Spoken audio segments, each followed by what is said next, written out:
around the country. And by the time of the Deburka, the Normans are no longer using Norman saddles. They're using the Gaelic saddles. Now, why is that? Why is that? They give up their successful, technically modern saddles to adopt the Gaelic saddle. And this is a Gaelic saddle, what you have here. The reason is cattle raiding. The whole point of this setup is about cattle raiding.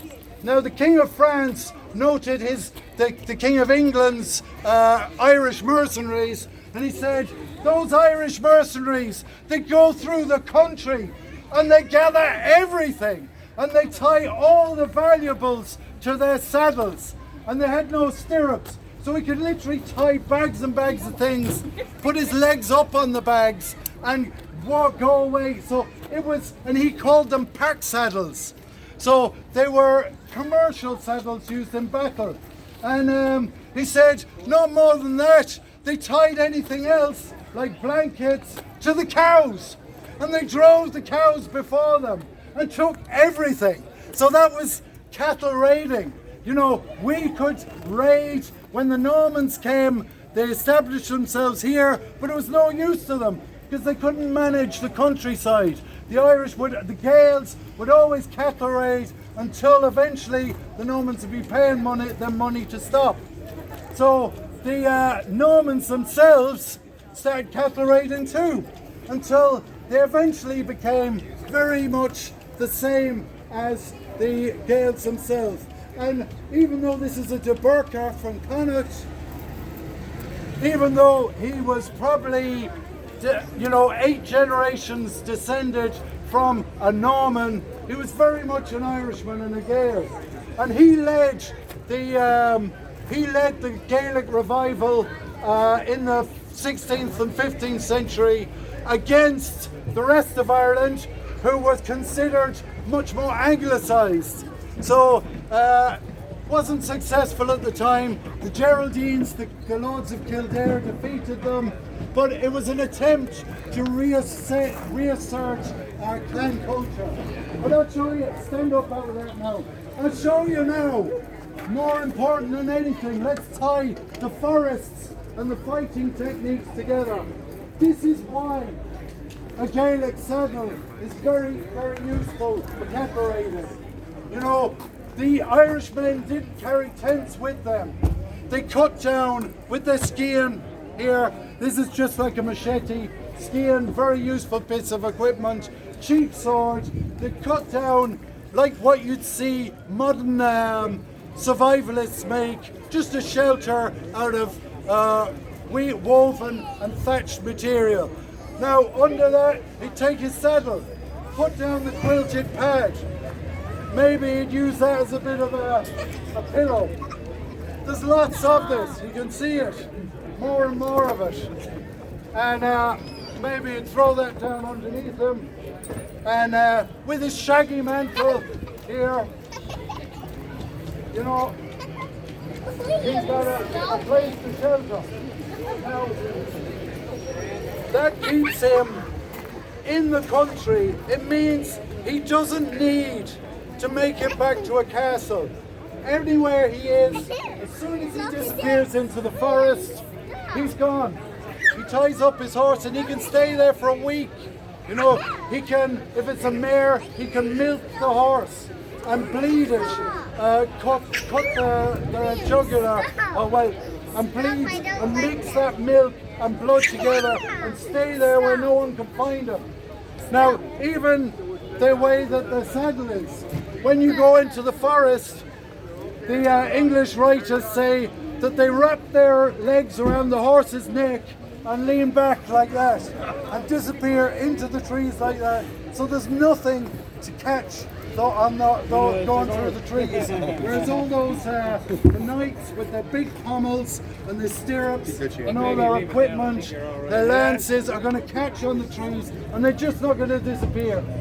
The horses are bigger anyway, and so that's really why eventually the Hiberno-Normans ended up like this. using the Gaelic saddles, because they were cattle raiding too, because they saw no difference between themselves and the Gaels at a certain point. So let me think. I'm going to finish up with, now I can talk and talk and talk, but I'll finish up telling you the story of Cormac O'Crillanon. Say a little bit more. See these?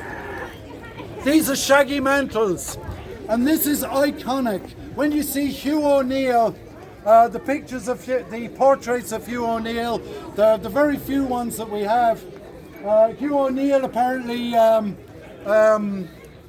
owned or had some kind of possession of this castle at some point, and he lived here for 3 years. The great man Hugh O'Neill himself, who was fostered by the Donnelly people. Fosterage was an important part of it. My mother's a Donnelly, and my mother comes from Kildare. So there, we're tying it all together. She's from Rosebery up the way. She's gone now. But yeah, these clans were very, that's how they worked. And when you see Hugh O'Neill in the portrait, he's wearing one of these. And he could have the best of Tudor Elizabethan clothing, but he chose to be seen wearing this stuff because this is iconic. This says something about him and who he is and what he represents.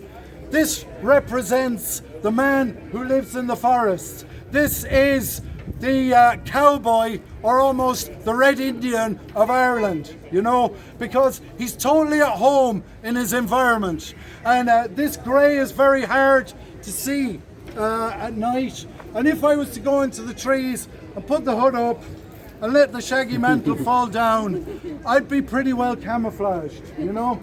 So this is the use of the shaggy mantle.